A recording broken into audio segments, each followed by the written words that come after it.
مدرسہ کے منتظمین. ایک تھا حضرت وضاحت فرما کے تشریف لے جاتے ہیں. اشکال ہوتا کہ حضرت نے تو وضاحت کی، طیب نے نہیں کی. میں علل اعلان حضور کے عقیدہ حیات النبی کی وضاحت بعین انہی الفاظ سے جو حضرت نے بیان کیے ہیں میں اعلان کرتا ہوں. اپنی طرف سے بھی اپنے بھائی برادر کبیر حضرت مولانا محمد رفیق عابد علوی صاحب، برادر صغیر میرے بھائی خطیب اہل سنت حضرت مولانا حافظ محمد قاسم طاہر عوان صاحب کی طرف سے، برادر صغیر استاد الحفاظ حضرت حافظ قاری محمد عبد الباسط صاحب کی طرف سے، اپنے تمام متعلقین محبین کی طرف سے میں اس کی وضاحت بھی کرتا ہوں اور تائید بھی کرتا ہوں. حضرات محترم، مولانا قاسم صاحب خطیب ہیں، ذمہ دارہ مسجد کے میرے بھائی ہیں، میرا ان سے کوئی اختلاف نہیں ہے. بڑی خوبصورت بات انہوں نے کہی تھی، میں ان کی بات کی تائید کرتا ہوں جو انہوں نے فرمایا تھا. یہ سٹیج مدرسہ کا سٹیج ہے، جمعیت علماء کا سٹیج ہے. اس سٹیج پر صرف عطا اللہ بندیالوی صاحب، مولانا طارق عزیز صاحب، مولانا حبیب الرحمان صاحب بھی تشریف نہیں لائے. ان کے ساتھ بریلوی مکتبہ فکر کے علماء بھی تشریف لائے ہیں، اہل حدیث مکتبہ فکر کے علماء بھی تشریف لائے ہیں. کیا ان کی آمد بھی ہمارے ان کے مسلک کی تائید کرتا ہے؟ کسی کے آمد سے کسی کی مسلک تبدیل نہیں ہوا کرتا. حضرت مولانا قاسم صاحب میرے بھائی ہیں. آپ کی مسجد میں آپ سے پہلے جو خطیب رہ کر گئے ہیں مولانا محمد ارشد صاحب، مولانا بشیر قاسمی صاحب نے جس معاہدے کی بات کی ہے، یقین جائیں جب میں معاہدہ پڑھتا ہوں ہنستا ہوں، اس معاہدے پر مولانا ارشد صاحب کے دستخط موجود ہیں جو ذمہ دارہ مسجد کے کئی سال خطیب رہ کے جا چکے ہیں، اشاعت التوحید کے تھے، مماتی تھے، ان کے دستخط موجود ہیں.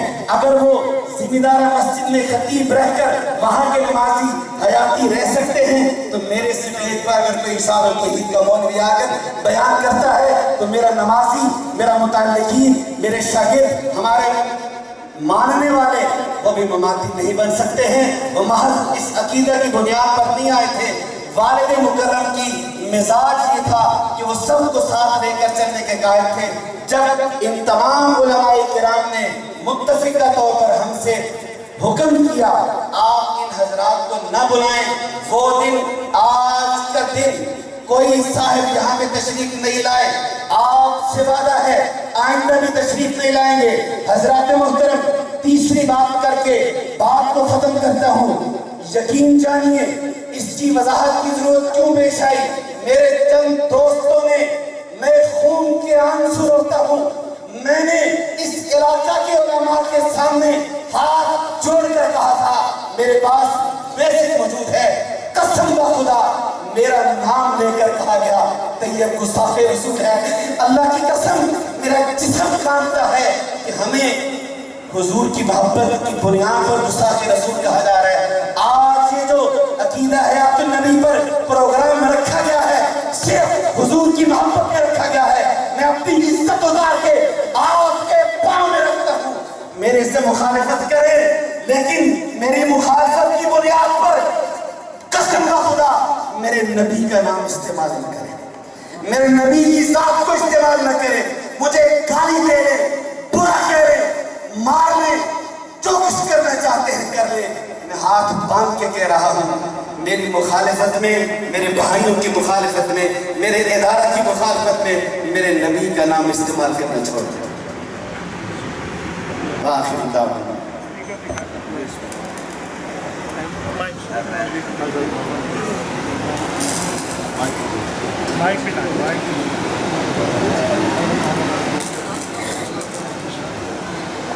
مولانا طیب صاحب کی وضاحت کے بعد بات پوری ہو گئی ہے.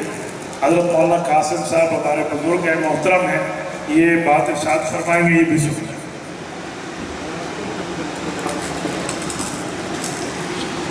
الحمدللہ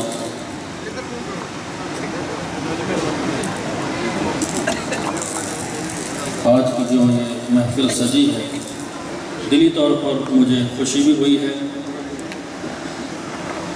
اور ساتھ ساتھ میں اپنے دل سے یہ بات کہہ رہا ہوں کہ الحمدللہ